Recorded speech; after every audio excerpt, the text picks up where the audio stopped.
दोस्तों, welcome back to my YouTube channel goosebumps.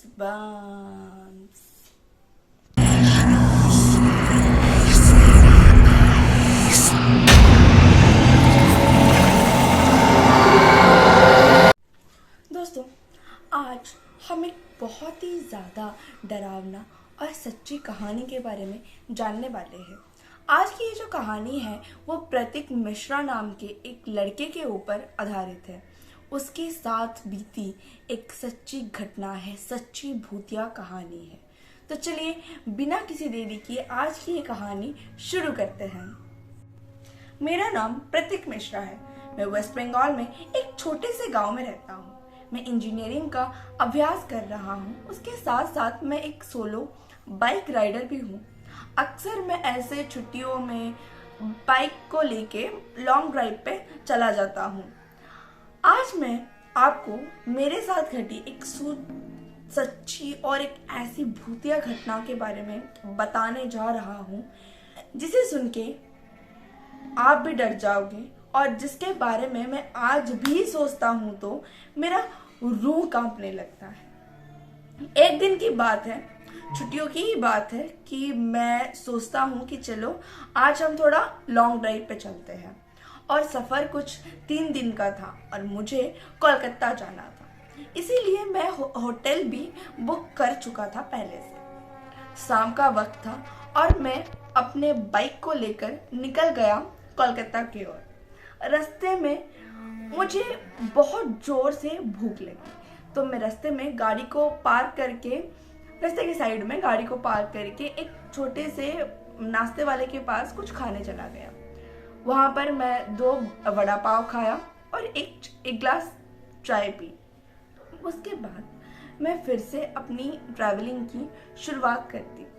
कुछ देर जाने के बाद मुझे मेरे पेट में गड़बड़ी महसूस हुई और मेरे पास उतना समय तो था नहीं कि मैं होटल जा सकूं, क्योंकि होटल वहाँ से बहुत दूर था। तो मैं सोचा कि रास्ते में जो सुलभ शौचालय है उसका यूज़ कर लेते हैं। थोड़े ही आगे मुझे एक सुलभ शौचालय मिल भी गया और जैसे ही मैं पैसे देकर उसके अंदर गया तो मुझे थोड़ा सा नेगेटिव वाइब आने लग गया था अंदर से। उसके बाद मैं क्या किया ना, अपने सामान वगैरह उधर चौकीदार के पास रख के वॉशरूम चला गया। जब मैं अपना काम निपटा रहा था तो मुझे किसी की पायल की छन की आवाज़ आने लगी। मैं थोड़ा सोच में पड़ गया कि ये तो जेंट्स वॉशरूम है और जेंट्स वॉशरूम में क्या ही काम एक लड़की का, और पायल की आवाज़ एक जेंट्स वॉशरूम से कैसे आ रही है। ये सब मैं सोच ही रहा था कि मुझे पता नहीं कैसे एक बच्चे की हंसने की आवाज़ भी आने लगी। तो मैं थोड़ा सा घबरा गया और जल्दी से अपने काम निपटा कर वहाँ से निकलने की कोशिश कर ही रहा था कि वो दरवाज़ा, जो वॉशरूम का दरवाज़ा था, वो बिल्कुल खुल ही नहीं रहा था। मैं काफ़ी ज़्यादा डर गया और उधर जो चौकीदार था मैं उसको चीख के बुलाया।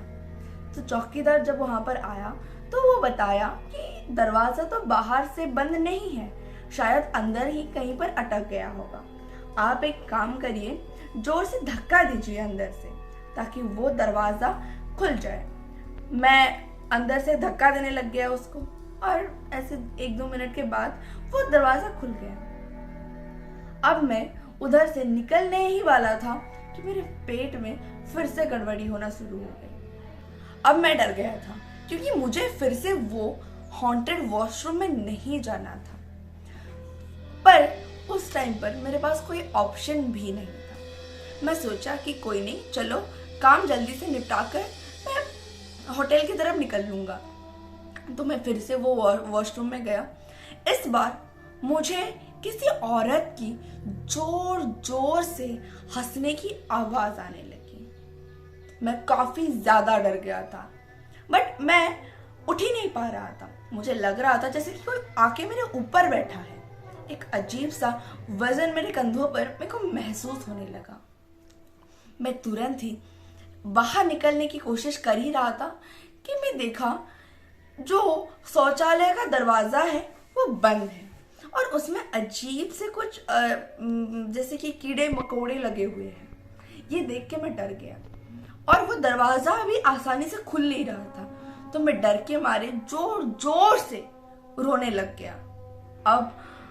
अब कुछ ऐसा सिचुएशन हो चुका था कि मुझे बाहर निकलना था और लाइट्स जो थी वहां की वो भी ऑन ऑफ हो रही थी, तो मेरे को काफी डर लग रहा था। शाम के वक्त में अचानक से मैं भागने लग गया और भागते भागते मेरा पैर पानी में फिसल गया, तो मैं नीचे गिर गया। जब मैं नीचे गिर गया तो मुझे किसी के पैर दिखे।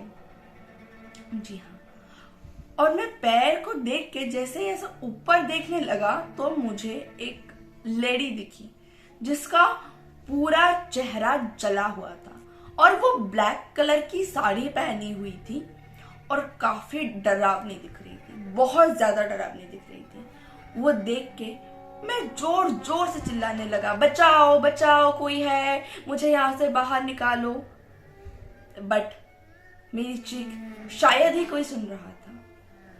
अब वो जो लेडी थी ब्लैक साड़ी में, वो जोर जोर से हंसने लगी, बहुत जोर से हंसने लगी कि जितना चिल्ला सकता है उतने जोर से चिल्ला, उतना चिल्ला ले, कोई तुझे यहाँ बचाने नहीं आएगा।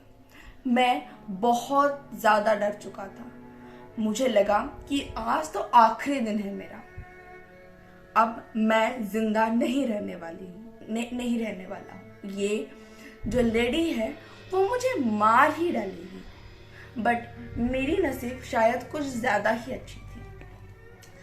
मुझे बाहर से कुछ लोगों की आवाजें आने लगी और मैं उधर बैठ के इतने जोर से चिल्ला रहा था कि कुछ लोगों को शायद मेरी आवाज आई, बट कोई मुझे बचाने नहीं आया। और मैं जितना भी मेरे अंदर ताकत था वो सारा ताकत लगा के वो दरवाजे को धक्का मार के मैं बाहर निकल आया।